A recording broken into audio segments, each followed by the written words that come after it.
Okay, in this virtual lecture, we're going to finish section 4.4 and then move on to section 4.5. So let me share my screen so we can get started.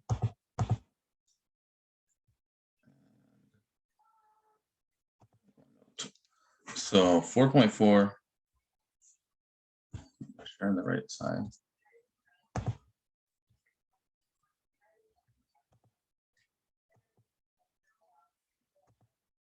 Okay, hopefully that's right.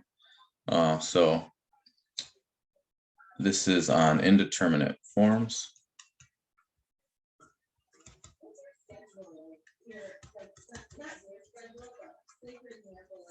And L'Hopital's rule. So there's not much of this section that we had to cover. I just wanted to go back. I wanted to go over an example that I kind of rushed through. Oops. And then go over one more example. So first of all, let's remind ourselves what L'Hopital's rule says. So L'Hopital's rule says the following.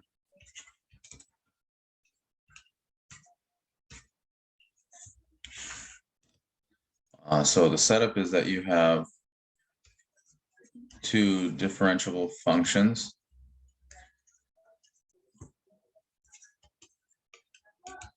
Differentiable, and then the derivative of g is non-zero, and this is going to be on some interval I containing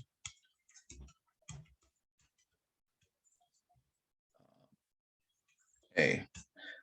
So they're differentiable in this whole interval, and the derivative of g is non-zero on some interval I contain a, except possibly at a, x equals a. So they may be non-differentiable at this point, or maybe the derivative of g is 0 at this point. So either of those is possible. And then further, we suppose that one of the following holds, that the limit of f of x as x goes to a is 0, and the limit of g of x as x goes to a is 0. So both of these hold simultaneously, or you either have that their limits go to plus or minus infinity. So both these conditions have to hold. And they both go to positive infinity, or they both go to minus infinity. That's why I have, this correspondence is plus or minus infinity, plus or minus infinity. I didn't write minus or plus infinity. You can't mix the infinities. And all this amounts to saying is that we have an indeterminate form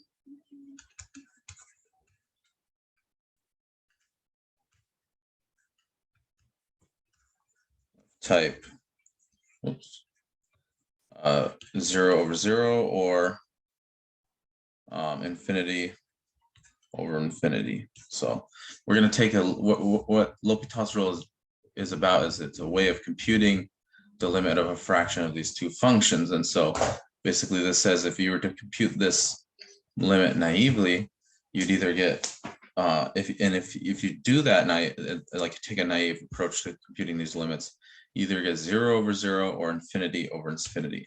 And if that's the case, then you get an indeterminate form, and so you need to use some sort of trick to evaluate the limit. And as we saw, that was either done using factorization, rationalization, or something like that. But not those methods don't always work, so we have to use L'Hopital's rule. And L'Hopital's rule says that if we want to compute this limit, it's the same as computing this. You can just take the derivative of the numerator and denominator separately. You don't need to do quotient rule or anything. So in other words, what this says is if you have two nice enough functions, differentiable, etc., maybe even continuous, their derivatives are continuous, as in most cases. And if you compute the limit naively, just plug a into f of x and a into g of x, then you're just going to get either 0 over 0 or infinity over infinity, because you're assuming either this condition holds. So maybe I'll call this, let's say star holds or double star holds. If either one of these two conditions holds, you get 0 over 0, infinity over infinity, and that's an indeterminate form. So you either have to use some factorization or rationalization, or if those don't work, you can use L'Hopital's rule. And this is what L'Hopital's rule says. It gives you a way of computing this fraction, the limit of this fraction. And we've already looked at a lot of examples, and it turned out that there are other types of indeterminate forms, but they all essentially reduce to these two, 0 over 0 or infinity over infinity. And that how they reduce depends on the problem. How they reduce to these particular indeterminate forms depends on the particular problem that you're working on. So we saw that there was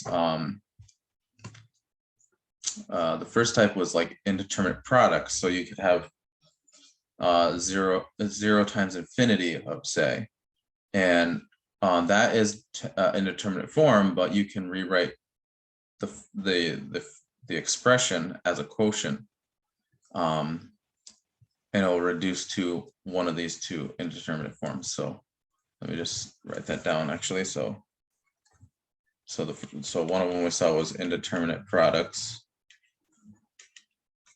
I'm not going to go through the examples in these subsections, but just remind you what these what they look like. So you have 0 times infinity. So this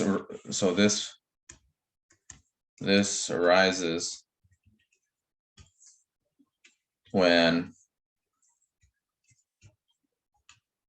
you want to compute this product, the limit of this product. So not only that you compute this product, but when you know that the limit of, say, f of x as x goes to a is 0, and then the limit of g of x as x goes to a is infinity. So you do get this 0 times infinity. And the trick is to just,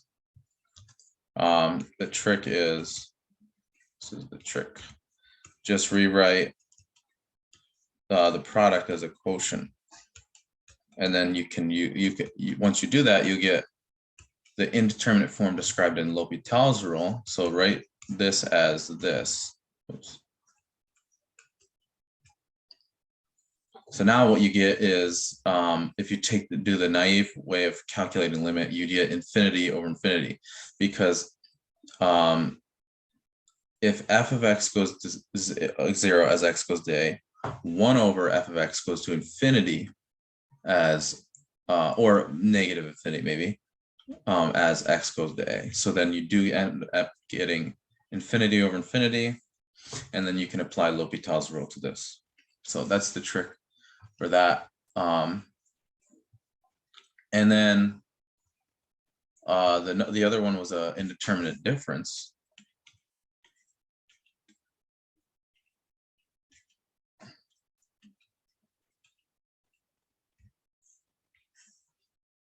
So that would be something like infinity minus infinity.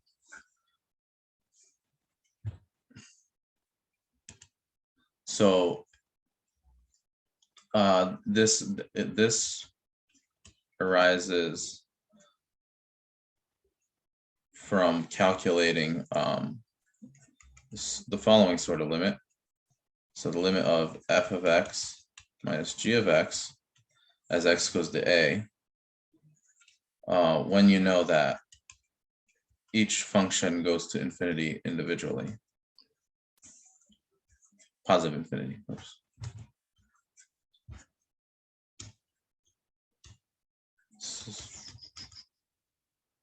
So you do get infinity minus infinity. And this one is not always so straightforward how you deal with these, but usually the idea is you have, maybe you have,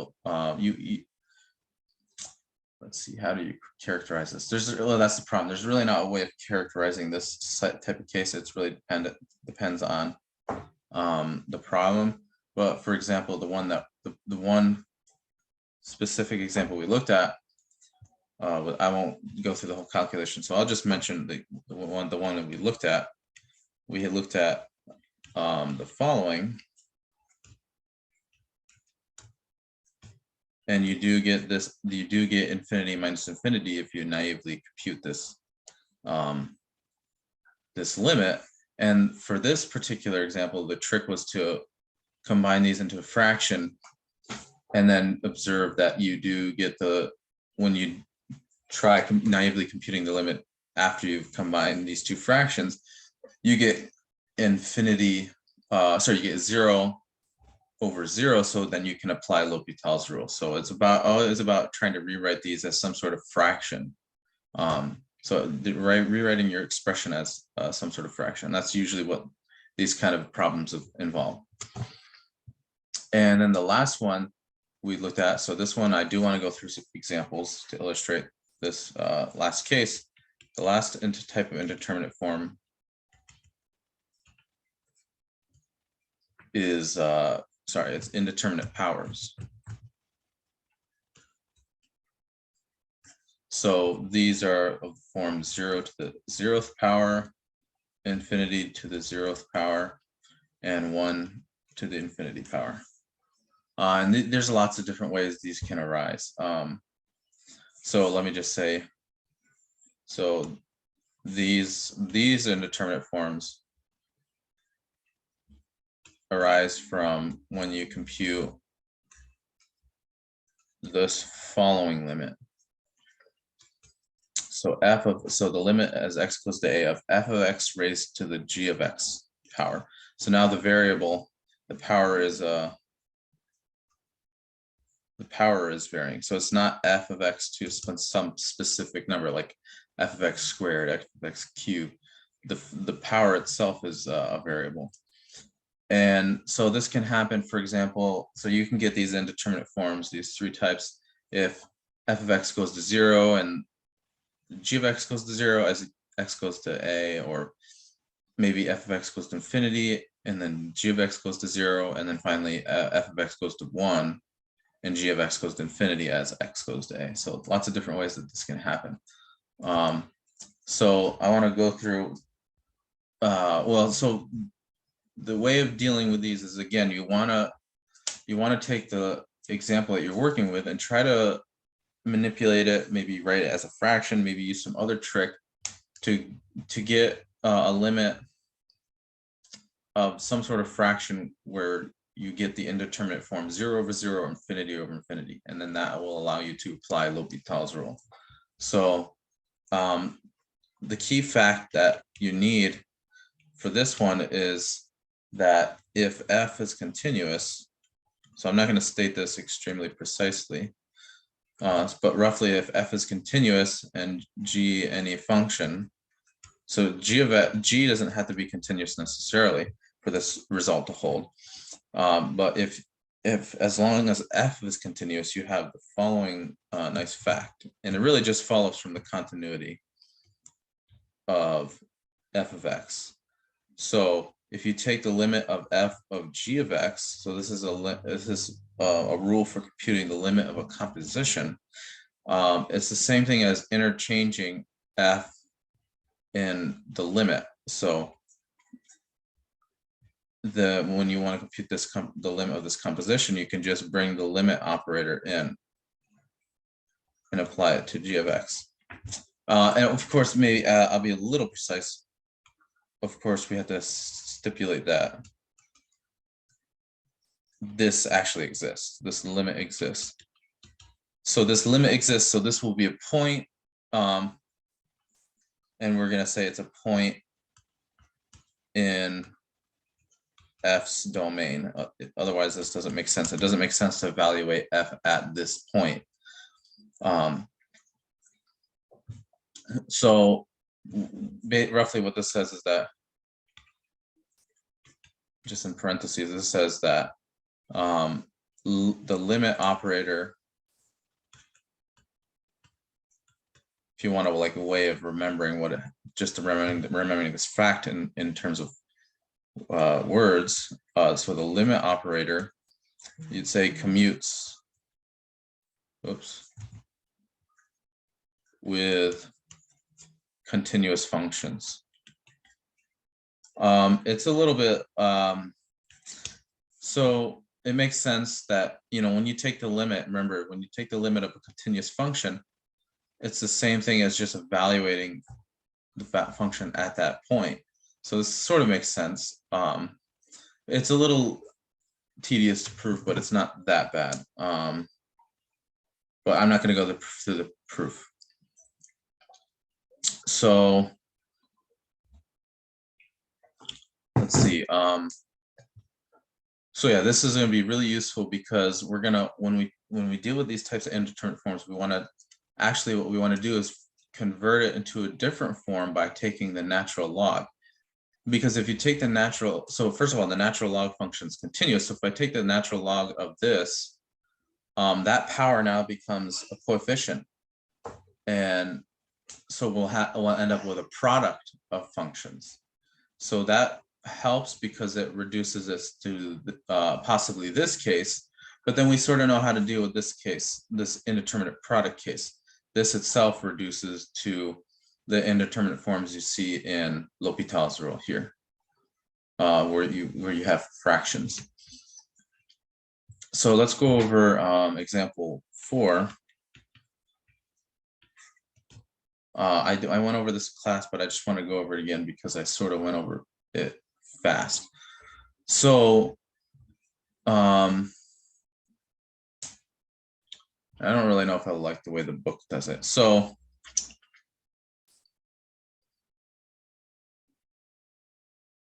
what I want to say is the following. So let's give this, so first of all, let's write the problem down. So we want to calculate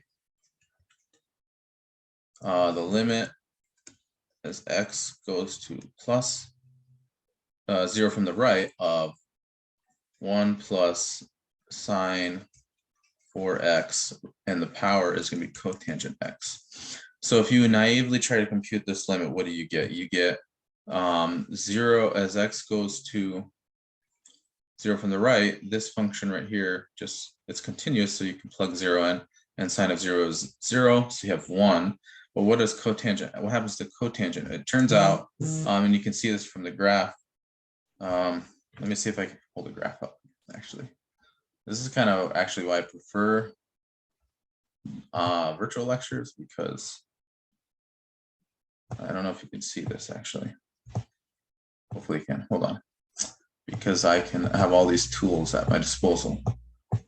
So let me pull up, so this is one tool. I'm going to show you Wolfram Alpha. Let me just get it up first. So I would suggest using this when you're doing homework. It does basically everything, and so you can check your answers if you're not sure how,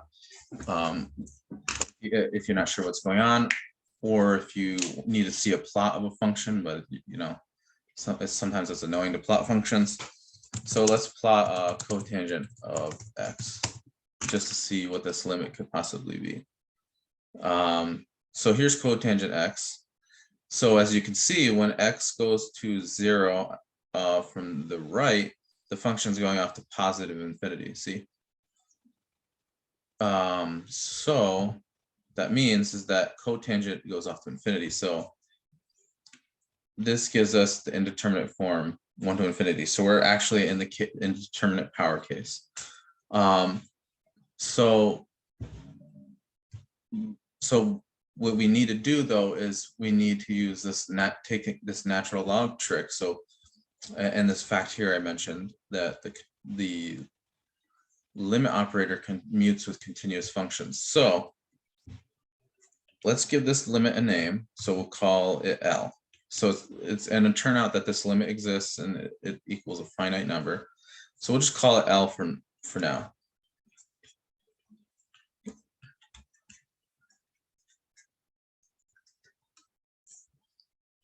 So this is L equals this limit if and only if L of, maybe L isn't actually a good word because I'm going to take the natural log. And that's too many L's around. So let's call this, I don't know. Let's just call it M, I guess, capital M. So this is the case, M is equal to this limit if and only if the natural log of L, or natural log of M, is equal to the natural log of this limit here.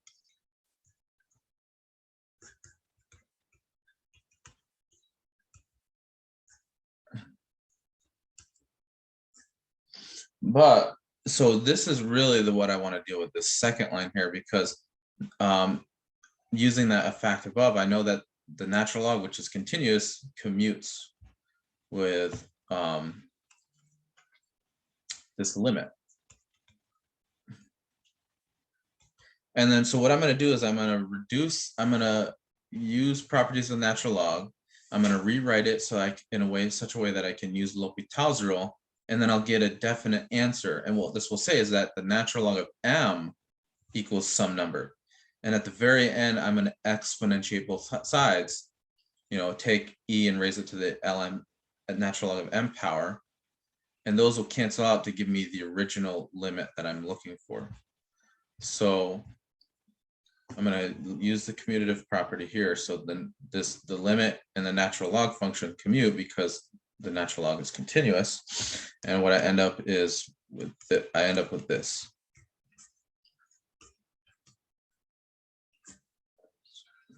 So now I have the natural log of this thing raised to the cotangent x power. And using the property of the natural log, I can bring this power down as a coefficient. So I get cotangent of x times the natural log of 1 plus sine 4x. And all of this, of course, keep in mind, is equal to a natural log of m, where m is the limit that I'm actually trying to find. So I'm trying to compute this number m. So I'm going to use the fact that cotangent is the same thing as 1 over tangent. So I'm going to convert this into a fraction and then hope that I can apply L'Hopital's rule. So let's see if that works out.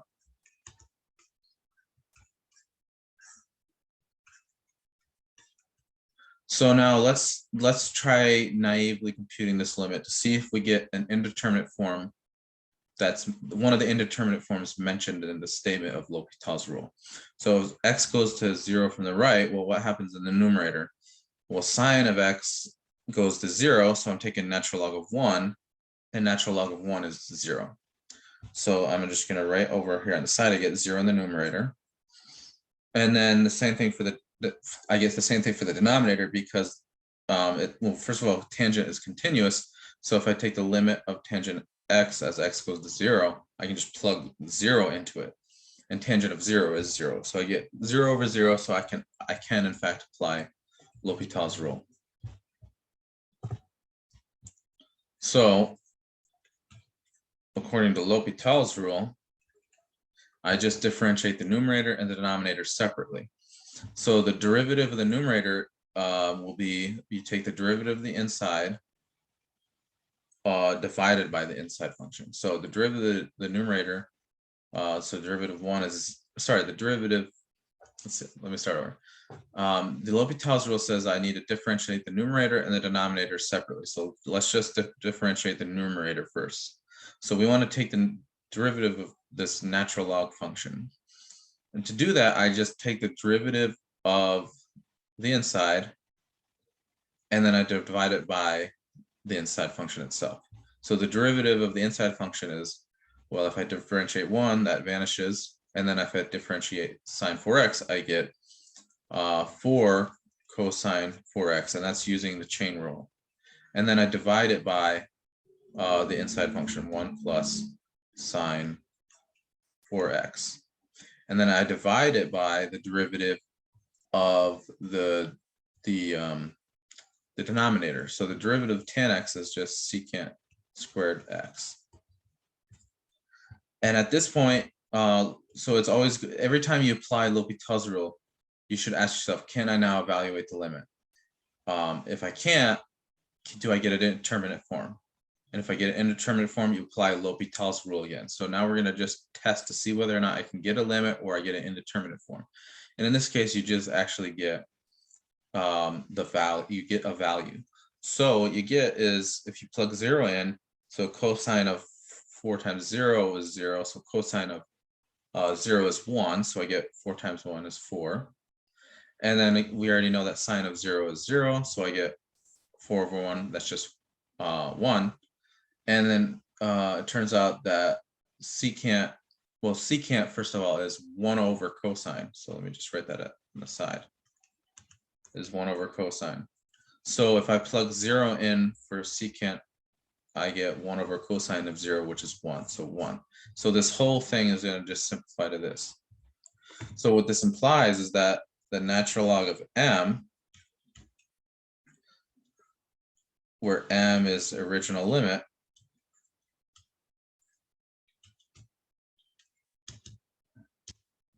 remember up here I said let m be this limit here, so we want to compute m. And we just determined that the natural log of m is 4. So if I exponentiate both sides,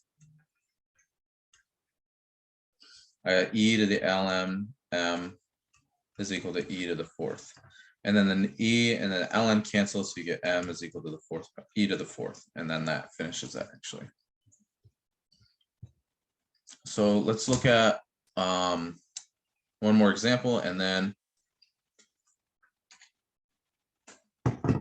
let's look at, yeah, one more example. So this is example 10, and it's going to be very similar. So we want to compute, so we want to find the limit as x goes to 0 of x raised to the x power. So, sorry, we want to find this. It may be 0, I don't know. So we get, if you just naively compute this, we get 0 to the 0th power. So that's, we're still in the indeterminate powers case. So we need to use this trick of taking the natural log and then using the fact that the limit operator commutes with continuous functions. So in particular, it commutes with the natural log function, because the natural log function is continuous. So we're going to, again, just let m be equal to this limit.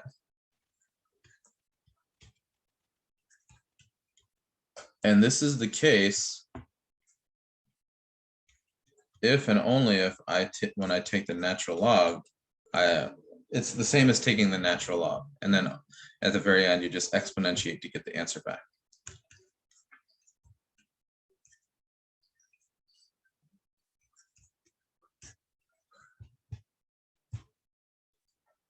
So now again, the limit operator commutes with the natural log function, and we get the limit of natural log of x to the x. Now x is also a power, so I can bring it down. So x times ln x. And if let's see, what's the best way to do this? So now we're in that indeterminate product case. So we have 0. So if you take the limit as x goes to 0, you get 0 times infinity, because ln x goes to 0, ln x goes to actually goes to negative infinity, I should say. Let's look at this graph here.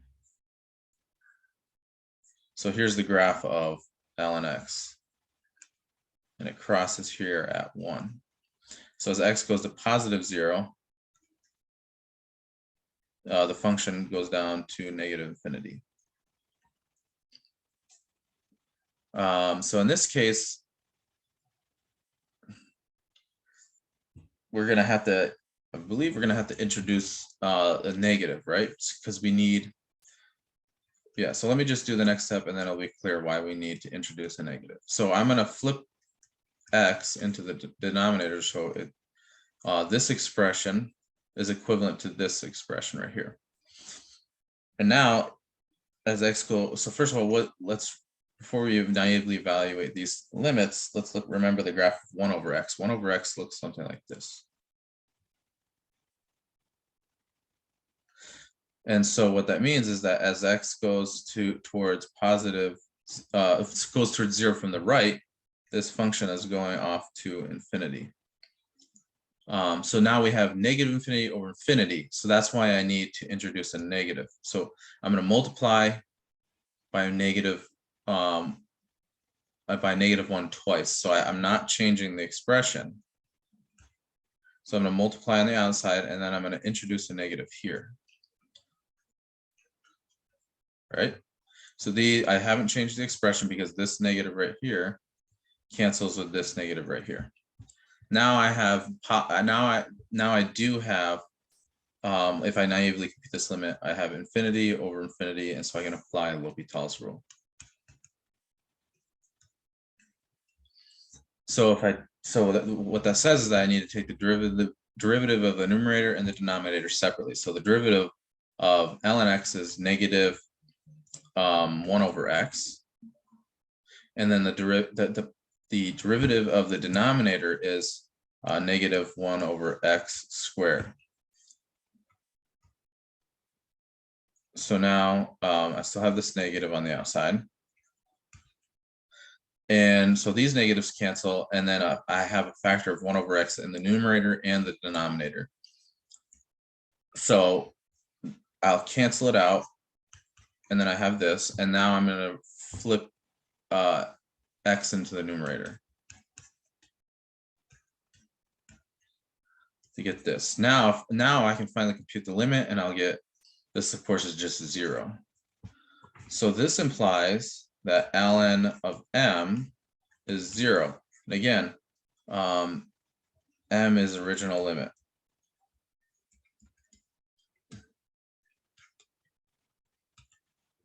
So now if I exponentiate, I get e to the ln of m is equal to e to the 0, but e to the 0 is just 1, so I get m equals 1. And this time I'll just write the limit out. So what we get is that the limit, so m is equal to 1, but the m is also equal to this limit here.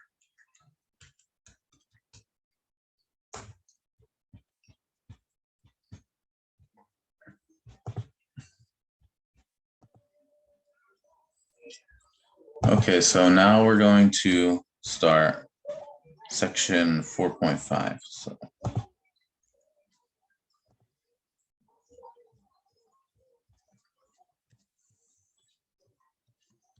So in these first 4 sections, we've used the derivative of function to tell us geometric information about that function.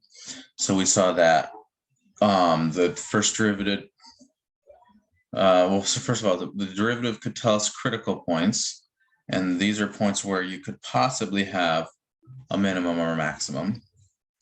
The derivative also told us that, gave us a way of determining where a function is increasing or decreasing, and it turned out that critical points, which are points where the derivative is 0 or not defined, those critical points corresponded to where the graph changed from increasing to decreasing or vice versa. And then we saw that the derivative itself wasn't enough. Knowing whether or not a function is increasing or decreasing isn't enough in itself to determine the graph. And the example we saw was, so let me just cross out. So if I give you a function as and I tell you it's increasing on the non-negative real line, that isn't enough to determine the function in any unique way. And that's because there are at least 2 functions that satisfy that property. Lots of functions actually. But you could have square root of x, and you could have x squared. So these are both increasing on, they're both increasing on the positive or non-negative x-axis. So these are just two examples of functions satisfying the property that you're increasing on the non-negative x-axis. So knowing whether or not a function is increasing or decreasing on a given interval or a given set isn't enough to uniquely determine the function anyway. Well, we saw that there was this notion of concavity. That's what really distinguished these two functions. And that had to do, the concavity had to do with whether or not the tangent lines were above or below the graph. So in the square root case, if you just draw tangent lines, which it's going to be kind of hard with this pen, but you can see that they all lie above the graph. Whereas in this case, the tangent lines lie below the graph, and that's really what distinguishes these two cases. So we need this notion of concavity, and concavity can also be characterized in terms of derivatives. So the derivative gives a lot of geometric information about a function, and so there was this test that told you whether or not a function was concave up or concave down. And I always get these backwards, so I don't want to screw this up. So let me just make sure I'm getting this right by referring to the book. So you have the notion of concave up and concave down. So this is right here is concave up. And this is concave down. And what that really amounts to is the fact that the second derivative is negative in this case, which is to say, using our criterion for increasing or decreasing, which is to say f prime is decreasing. So this is the derivative, the first derivative is a decreasing function. And then concave up corresponded to when the second derivative is positive, which is to say that f double prime, or sorry, that f prime, the first derivative, is increasing. And that sort of makes sense, because if you look at, remember the derivative, first derivative gives you the slope of these tangent lines. You can see that the slopes are decreasing. So the derivative should be a decreasing function. And that happens according to the derivative test for increasing and decreasing when the derivative of the first derivative, namely the second derivative, is negative. And then the similar kind of reasoning shows you why all of this I wrote here makes sense. Let me just state it just really quickly. In this case, you can see that the slopes of the tangent lines are increasing. So the first derivative should be an increasing function. And according to our criterion for increasing functions, the derivative of f prime, which is f double prime, should be positive. So now we're gonna put all these things together, these tools about critical points, which kind of will tell us where min and max happen, and where the function goes from increasing to decreasing, and then also concavity, and then inflection points, which is where the concavity changes from up or down, and that happens where the second derivative is either 0 or not defined. So all of that, and then L'Hopital's rule will help us to give a fairly accurate graph of a given function. So this is the content of section 4.5. So I just wanted to summarize sections 4.1 through 4.4 very quickly. So now let's move on to 4.5. So this is just going to be a bunch of examples. There are a lot of examples in this section. I'm not going to go through all of them. I'm just going to go through maybe 3 or something. I'm not sure. We'll see. So this is a summary of curve sketching. So how do we use the derivative? the first derivative and the second derivative to compute, to get a rough estimate or rough sketch of a graph. So there's a whole series of steps on how to do this. So I'm just going to open the book and hopefully you can see this. So here's the steps. So I'll just read through these really quickly. So first of all, I give you a function. It's going to be continuous. It's going to be differentiable. It's going to be nice.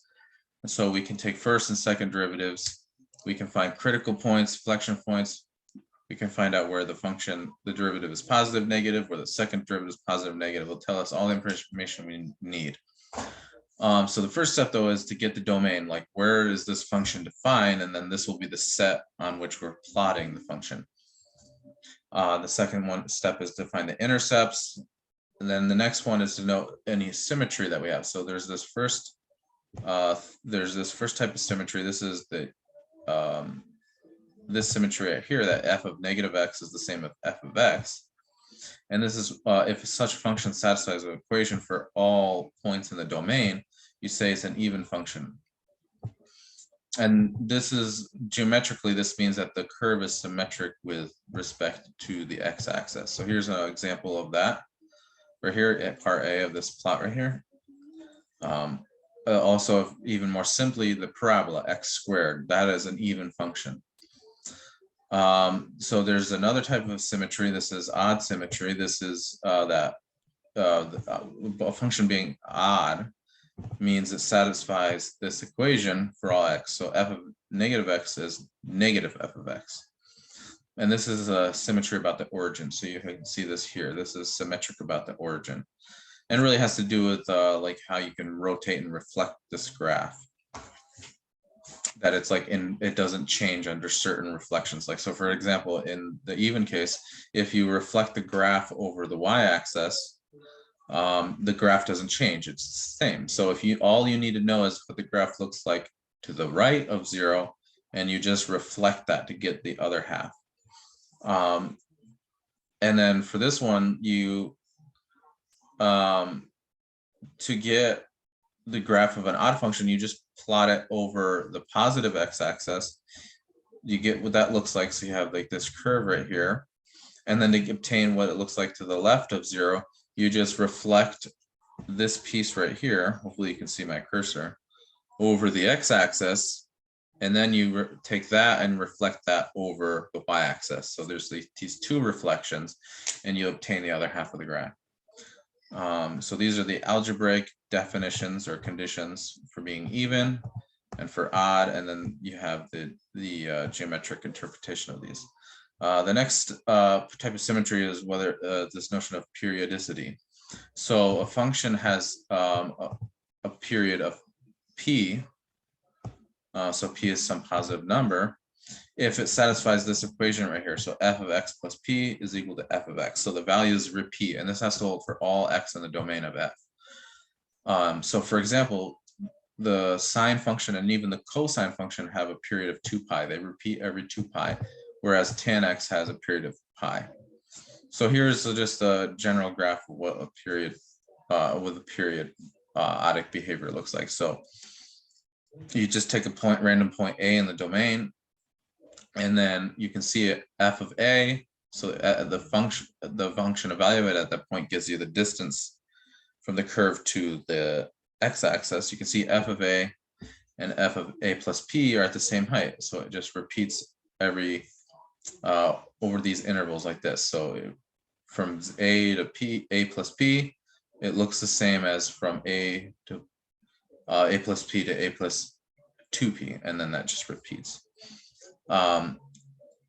The next thing is asymptotes. So this will also tell us a lot about the graph. So we have horizontal asymptotes, and these are computed by taking the limit of the function as x goes to plus or minus infinity. And if this limit isn't, so if this limit is infinite, you just say that it doesn't have an asymptote. But if the limit is some finite number L, then L is called the horizontal asymptote of the curve. So I don't know, let me see if I can, I don't think the drawing app works that well in this PDF reader, but you could have, oops. So you have 1 over x. Oops, that looks awful. 1 over x. So if you take the limit as x goes of 1 over x as x goes to infinity, the graph is approaching this the x-axis. It's getting closer and closer and closer. So this limit goes to 0.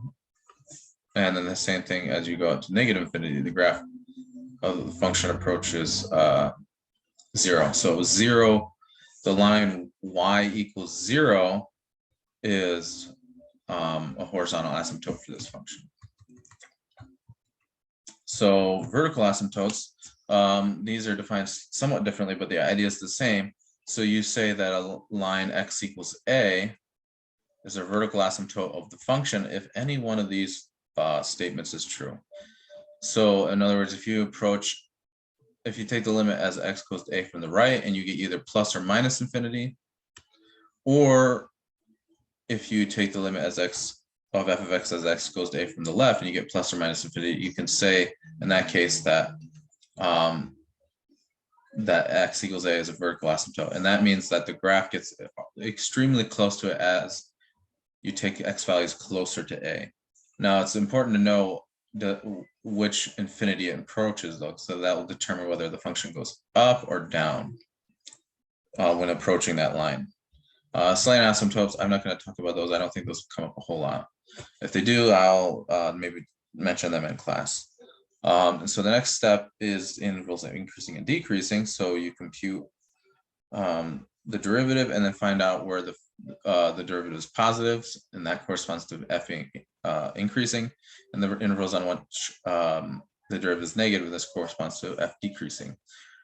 And then the local minimum, maximum, minimum values. So these correspond, well, not minimum, maximum, and minimum values can happen at critical numbers. They're not guaranteed to happen at them, but they can. So for example, always keep in mind this function here. So this is x cubed. If you take the derivative, you get 2x squared. And remember, a critical number is, so this is x cubed. Hopefully you can see that. This is 2x squared. Oh, sorry, 3. Here, let me just start over. So this plot here is x cubed. And if you take the derivative, you get 3x squared. And if you, let's see, the critical numbers are where the derivative is either 0 or not defined. So the derivative is 0 when x is 0, but you can see, so that x is 0 is a critical number, but you can see the point at the origin is not, is neither local min or maximum. So functions, yeah, you're not guaranteed to have, if you have a critical point, it's not guaranteed to be a point where you have a minimum and a maximum. However, what's true is that if you do have a minimum or maximum, it has to be at a critical point. So to find the critical numbers, so that's the numbers where C where either derivative is 0 or does not exist, you take the derivative and just observe where it's 0 or does not exist. And then use the first derivative test to determine whether these are minimums and maximums. So if f changes from positive to negative at the critical number C, then f is a local maximum. If it changes from negative to positive at C, then f of C is a local minimum. And then of course there is this second derivative test, which is a little more, it involves taking a second derivative, which is not always that bad to take the second derivative. But it says that if you have a critical point,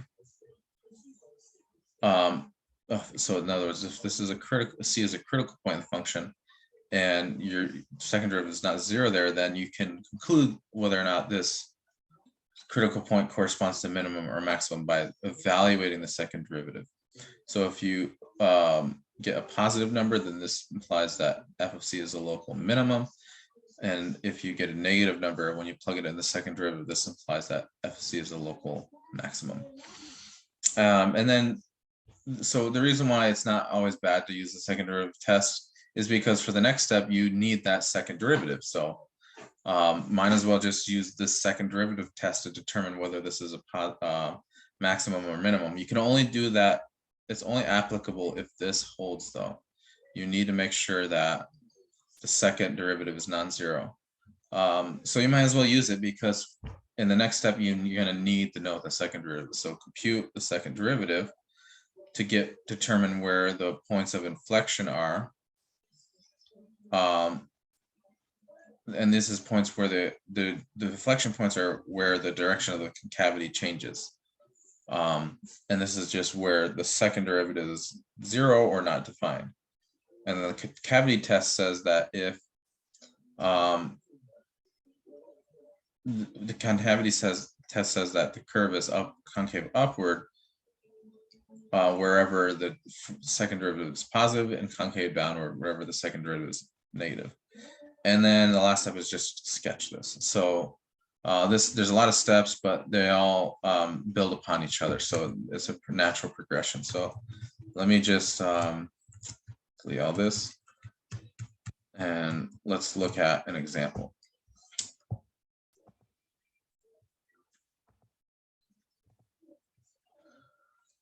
So this is example 1. We have, so our function f of x is equal to 2x squared over x squared minus 1. So there is actually one thing I forgot to mention about asymptotes that will come up. So I just mentioned it now. For the vertical asymptotes, it's just a matter of determining where this only works for rational functions, the roots of the denominator. So those will tell you where the function, where you have vertical asymptote. So for the first step, so we need to know the domain of this function. So the domain is just wherever the function is defined. So it's defined wherever the denominator is non-zero. So that will be, so the denominator is 0 when x is either plus or minus 1. So the domain is this. So it's you have to just exclude -1 and +1. So it's the union of these 3 intervals. So we're only going to sketch the function on this set because it doesn't make sense to sketch it anywhere else. So what about intercepts? Intercepts are not that hard in this case. So it's just where, so that we need to know the x-intercepts. So x-intercepts are found when you just plug 0 in for x and then observe the value. Well, if you plug 0 in for x, you get f of x is 0. So and then to find the y-intercept, you set the function equal to 0 and find the x value that makes it 0, and that'll give you the y-intercept. But if you set this function equal to 0, it forces x to be 0. So the x and y, x and y intercepts are 0. They're both 0. And this corresponds to the point 0, 0. What about any symmetry? Do we have symmetry? So you just have to test those 2 equations, and it turns out it's not odd because, well, if you just play around with some values, you'll see that it's not an odd function. It's actually just an even function. So you can verify that this is the case.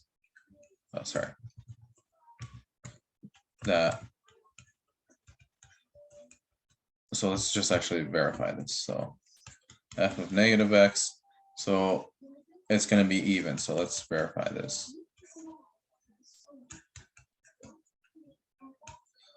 And then, so now you square these -x squared, the negatives go away, so you get this. And then you get this, which is just f of x. So this implies that f is even. So we only need to know what it looks like to the right of 0. This looks terrible. So what about asymptotes? So let's look at some asymptotes.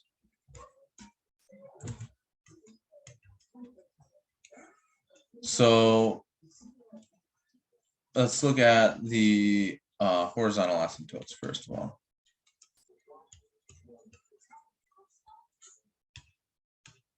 So to do that, we need to compute the limit of this function as x goes to plus or minus infinity. And it turns out the calculation is the same, so I'm going to just combine them both. So I'm going to take the limit as x goes to plus or minus infinity. So I'm basically computing both of these limits at the same time. It's not always the case that if you take the limit of a function as x goes to plus or minus infinity, you'll get the same answer. But in this case, it does. Actually, I think it just has to do with the fact that f is even. I think it's because f is an even function that the limits will be the same, whether you take x going to plus or minus infinity. If you have an odd function, then the limits will be the negative. One will be the negative of the other.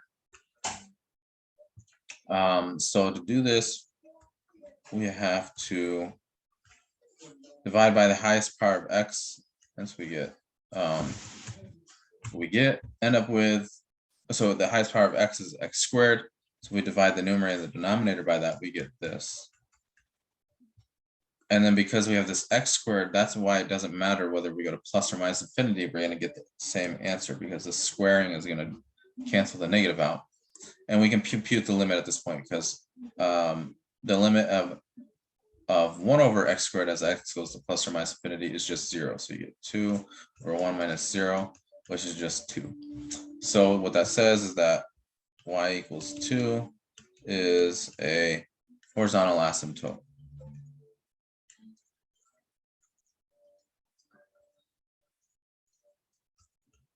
And that's both at both the left and right, I should say, whether you go to plus or minus infinity.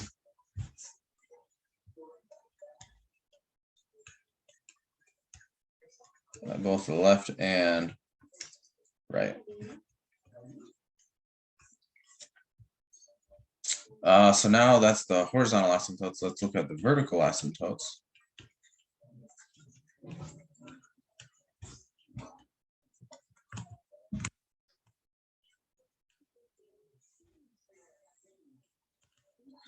So for this one, the denominator equals 0 when x is equal to plus or minus 1. So this implies we're going to have vertical asymptotes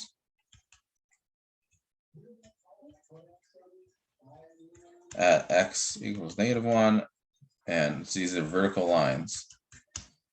But we just need to know exactly how is it approaching, which infinity it goes to as you approach these vertical lines.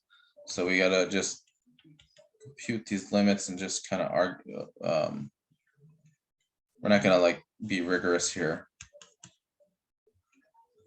but just get a rough idea of what's going on. So let's look at the first limit. So what happens if you approach this line, this vertical line, x equals 1 from the right? Well, if you're approaching 1 from the right, that means you're just a little bit bigger than 1. So then, so first of all, the numerator in all cases, we're going to compute 4 limits. We're going to look at the limit as x goes to from the left and the right of 1 and the left and the right of -1. And in all cases, the numerator is just going to go to 2. And because when x goes to plus or minus 1 from the left or the right, 2x squared is just going to go to 2. And so we just really need to think about what's happening in the denominator to determine which infinity we're approaching. So if we're approaching approaching 1 from the right, so x goes to 1 from the right, 1 is just a little bit, x is just going to be some number just a bit bigger than 1. So that x squared will be some number just a bit bigger than 1. And then you subtract 1 from that, you're getting a number that's really small. It's close to 0, but it's still positive. So then 1 over a small positive number is a large positive number, and these numbers are getting bigger. So this is going to go off to positive infinity. What about when we let x approach 1 from the left. Well, in this case, x is just a bit smaller than 1, so it's like 0.9, 0.99, 0.9999. And so when you square a number smaller than 1 and between 0 and 1, you get an even smaller number. So then that small number minus 1 will be a negative number, and but it'll be a small negative number. And so when you take the reciprocal of that, you get a large negative number. So this is going off to negative infinity. And you can argue similarly for these limits. As x goes to negative from the left, negative 1 from the left. I won't go through the reasoning here, but it's basically the same. Maybe I'll just go through one. So you have this, and then you have these. Left of 2x squared over x squared minus 1. So for this first one, if x is going to negative 1 from the right, that means it's like negative 0.9. And then when you square it, that negative number goes away. So it's a number that's a bit smaller than 1. So then that number smaller than 1 minus 1 will give you a negative number.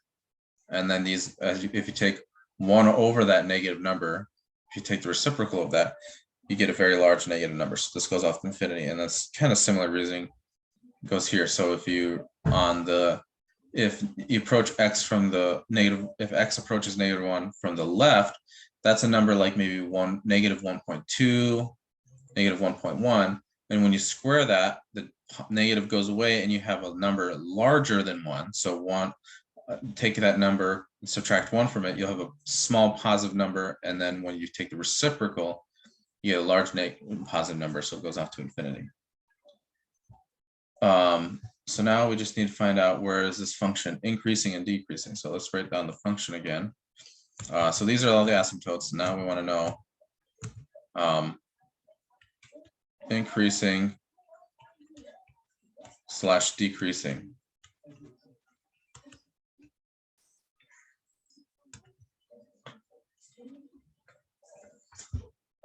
So the function, let's just write it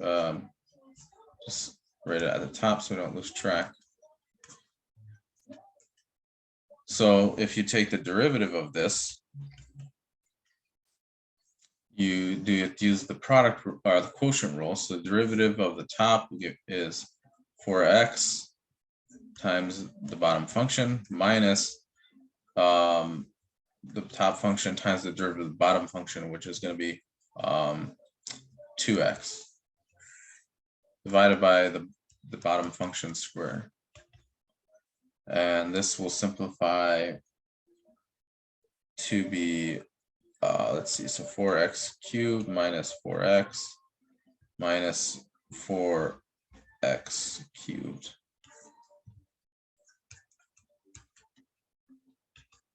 And then you get negative 4x over x squared minus 1 squared. So first of all, the denominator is always going to be greater than 0, right? So it implies that the numerator determines sign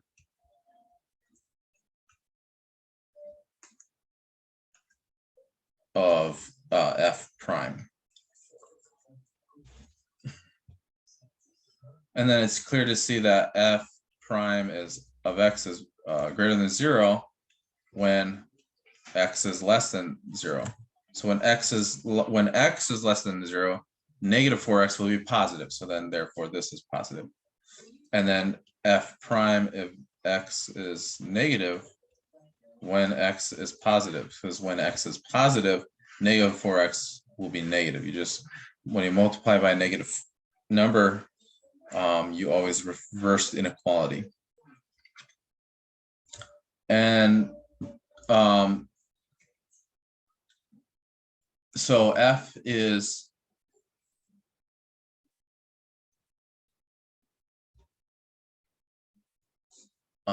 sorry, so there's a technical definition I'm not actually understanding. Okay, I see. Okay, so critical number, what are the critical points then? I understand what's going on now.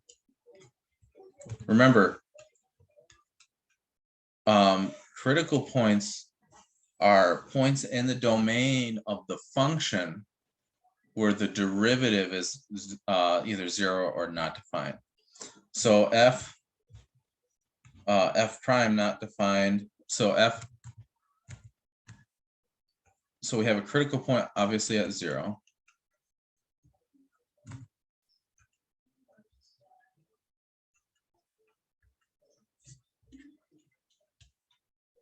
But even though the function derivative is not defined at plus or minus 1.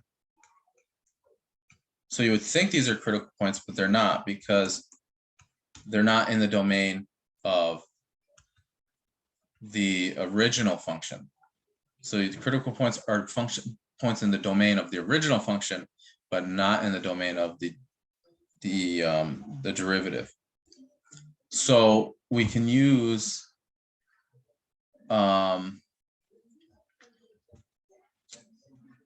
so let's compute the second derivative, because we're going to need that for concavity, and see if that actually helps us. So f double prime. So now we have this critical point. We want to know, does it correspond to a minimum or a maximum? You can use that, you can determine that using the first derivative, or you can use the second derivative test. But since we need to compute the second derivative to determine concavity, let's just use the second derivative test. So now, well, let's write down the derivative first of all, because I forgot what it looks like. And then we'll take the second derivative. So first derivative is negative 4x over x squared minus 1 squared. So if you take the second derivative, you got to use quotient rule again. So you get the derivative of the top, so negative 4 times the bottom function plus or minus the, oh man, did I make a mistake here? No, I did not. All right, so minus the top functions, which is negative 4x. So the negatives are going to cancel out, times the derivative of the bottom function. So I'd use chain rule. So I bring the 2 down. So I get a 2 times the derivative of the inside, which is 2x, times the original function, but using the power, I have to reduce the power by 1. So it's just going to be to the first power.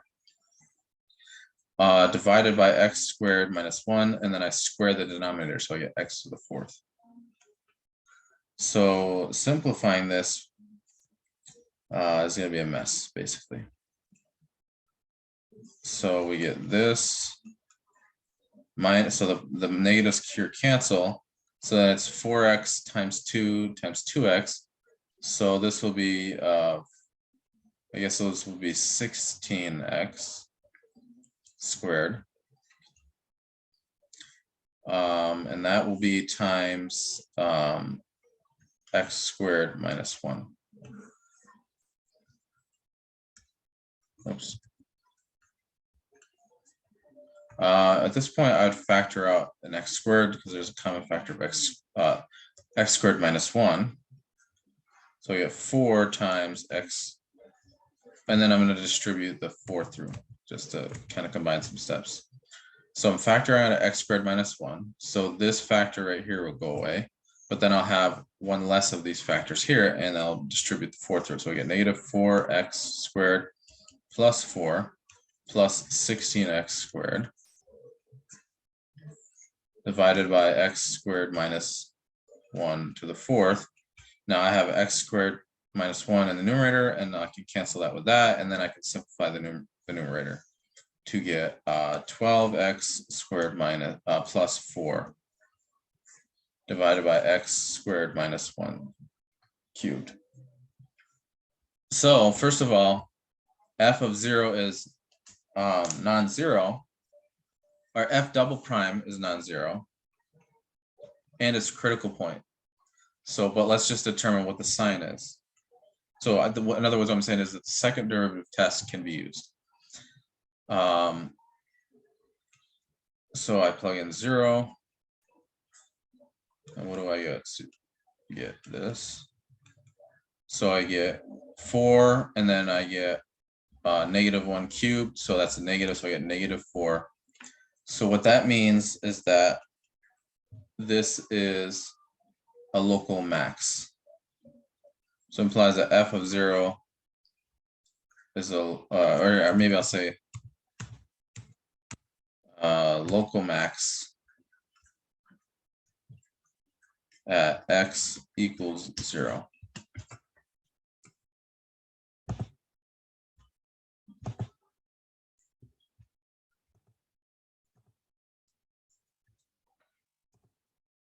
Okay, so now that we determined this is a local max using the second derivative test, let's from here determine cavity.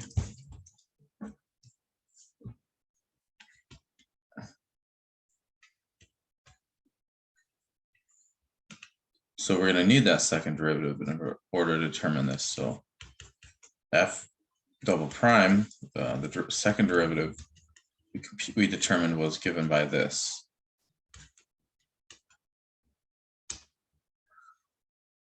So now we want to know where this is positive and where this is negative. So we're kind of in the reverse situation. Before it was, when we were determining the sign of the derivative, it was the numerator that determined the sign. So right here, so the denominator was always positive. So the numerator determined the sign of the first derivative. In this case, the numerator, which is just equal to 12x squared plus 4, is actually always greater than or equal to 4, which is positive, of course. This number is always positive. So, but in the denominator, we have this cube, so this could possibly be negative. So it's not like we're squaring or raising to the 4th power, which will just get rid of the negative.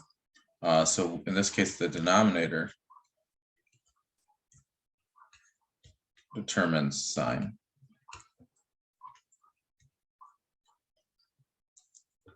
So it turns out that then that f double prime is positive if and only if the denominator is positive. So x minus 1 cubed is positive, but that's the same thing as saying x minus 1 itself is positive. And that's positive if and only if x squared is greater than 1. And then that's the case if and only if, when I take the square root, I have the absolute value of 1. Absolute value of x is greater than 1. And then similarly, I could do the same type of reasoning to show that f double prime of x is negative if and only if. I won't go through it, but what you can conclude is that this second derivative is negative if and only if the absolute value of x is less than 1. So what this tells us is that f, the curve of f, or the graph associated to f, is concave upward on the intervals -infinity to -1 and 1 to infinity. And then f is concave downward,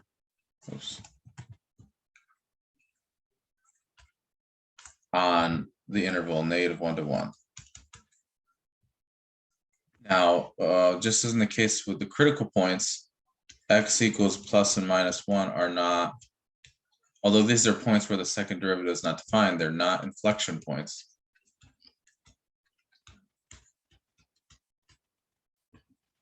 Because they are not, I didn't write this down before, but it's the same reason they're not in the domain of f.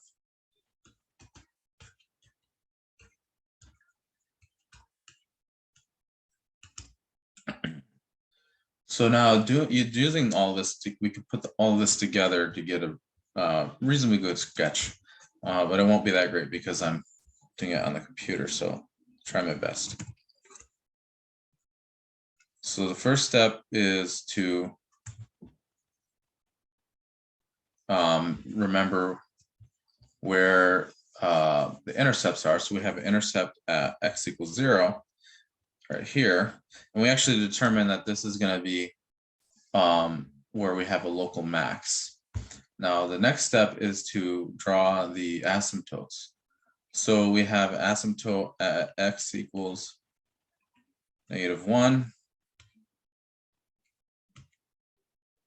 So this is x equals -1. And then we have an asymptote at x equals 1. So these are vertical lines. And then we have a horizontal line, maybe about here. And this is y equals 2. So these are the intercepts. And the function's symmetric, but it's even, so I really only need to know what it looks like on the right-hand side of 0. So now we need to just know how does it approach these asymptotes. So if you recall, so let's look at how it approaches that. So let's look at how it approaches x equals 1. So these are the limit calculations we did way up here.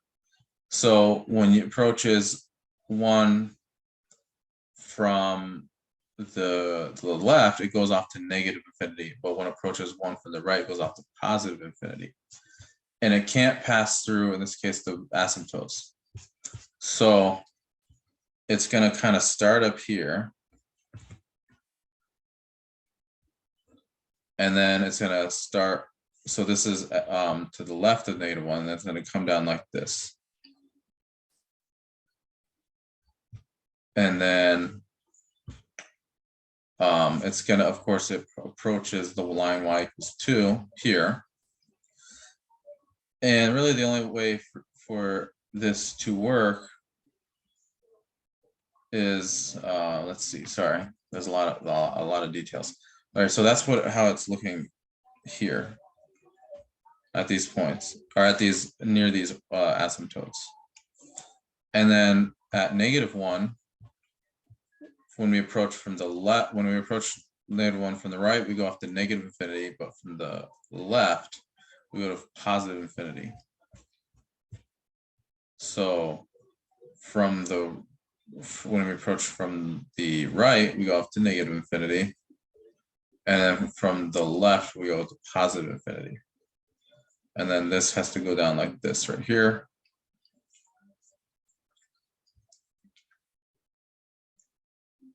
And now what we have is basically we just have to connect these. So this has to come up, these have to go up here like this, because this is a local maximum.